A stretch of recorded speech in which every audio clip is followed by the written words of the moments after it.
Hello, everyone. Welcome back. Now, in this session, we are going to perform a lab on managing prompts in Microsoft Copilot. In the last session, we covered the theory part, and now it's time to actually see how this works in practice. So let's get started. First thing first, we need to open m365.cloud.microsoft.com, which I have already done here. Now, in this session, our main focus is not really the response that Copilot gives us, but how we manage prompts effectively, because that's where the real productivity comes in. And just one quick thought here. Most people think AI is about asking questions, but in reality, power users are those who reuse, refine, and manage prompts efficiently. So in step two, I am going to use a sample prompt. Let me copy this and paste it here. Now Copilot will generate a response.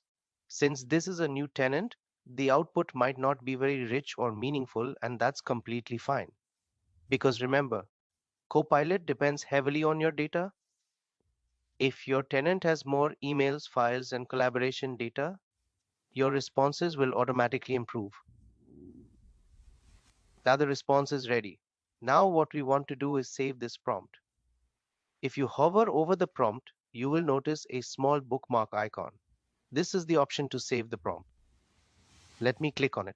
Now here, we can give a name. Always make sure you give a meaningful name. For example, I'll write something like last three meetings summary because over time you will have many prompts saved, and if naming is not proper, it becomes difficult to reuse them. So I'll click on save. Now the prompt is stored in our personal prompt library and we can use it anytime. Now let's see how we can retrieve it. I'll click on new chat, then go to show more and open prompt gallery. Inside that, go to your prompts and here you will see the prompt that we just saved. If I click on it, it gets loaded instantly and I can run it again. Now think about this in a real scenario. Instead of writing same prompt again and again, you just reuse it. That's where the time saving really happens. This is important. Prompts are not something you write once and forget. Good prompts actually evolve over time. As you use Copilot more, you keep refining them. Now let's look at something very powerful, scheduling prompts. Let's say you have a prompt that gives you very useful insights and you want that automatically every day. So once the response is generated, you will see a clock icon. Click on it. Now here you can choose how often you want this to run, daily, weekly, or even one time. You can also choose to receive an email notification. For example, you can create something like summarize my unread emails from the last 24 hours. Now imagine this. Instead of you asking Copilot every morning, Copilot already has the answer ready for you. That's the shift from reactive usage to proactive automation. Let me save this. Now, here comes the interesting part. Let's actually see what happens after it runs. So I'll wait for the scheduled time. All right, now the scheduled prompt is executed. Let's go to Outlook and check the email. You will see that Microsoft Copilot has sent an email saying that your scheduled prompt has been completed. It also provides a link to view the response. Let me open that. Now, when I click on the link, it directly takes me to a Copilot response that was generated. This is very powerful. You don't even need to open Copilot and ask again. The result is delivered to you. Think about real world usage, daily summaries, weekly reports, meeting insights. All of this can be automated. Now it's scheduled. You can always come back, run it manually, edit it, turn it off, or delete it. Now let's move to another important concept, sharing prompts. You have created a really useful prompt. It doesn't make sense to keep it only with you. You can share it with your team. So go to Prompt Gallery, your prompts, and click on the share option. From here, you can either copy a link or share it directly with a team. Let me select a team and share it. Now anyone in that team can use the same prompt.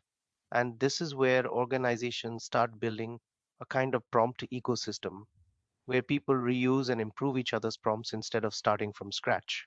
Now let's explore the prompt gallery itself. Go to show more, prompt gallery. Here you will see three sections, suggested prompts, your prompts, team prompts. In the suggested section, Microsoft has already provided a lot of curate prompts across categories like HR, marketing, sales, and analysis. Now, here's an important insight. You don't always need to write prompts from scratch. You can pick one of these, customize it, and use it. And if you observe closely, most of these prompts follow a structured pattern. Even if it's not explicitly written, they usually follow something like role, action, context, intent, which is why they give better results. Now, whenever you use these prompts, don't just run them as is, always customize, replace placeholders, add your context, define your role, because the more specific your prompt is, the better the output. And if the result is not perfect, don't stop there. Just continue in the same chat and refine it. Because one very important thing to remember is prompting is not a one time activity, it's a conversation. You ask, you refine, you improve. And honestly, most of the value comes not from the first response, but from the second or third iteration. So, guys, in this session, we have seen how to save prompts, reuse them, edit them, schedule them, share them, and also use the prompt gallery effectively. These are very practical skills. And once you start using them regularly, you will see a big improvement in your productivity. So, on this note, I'll stop here. In the next session, we will continue with the next topic. Till then, take care. Bye bye.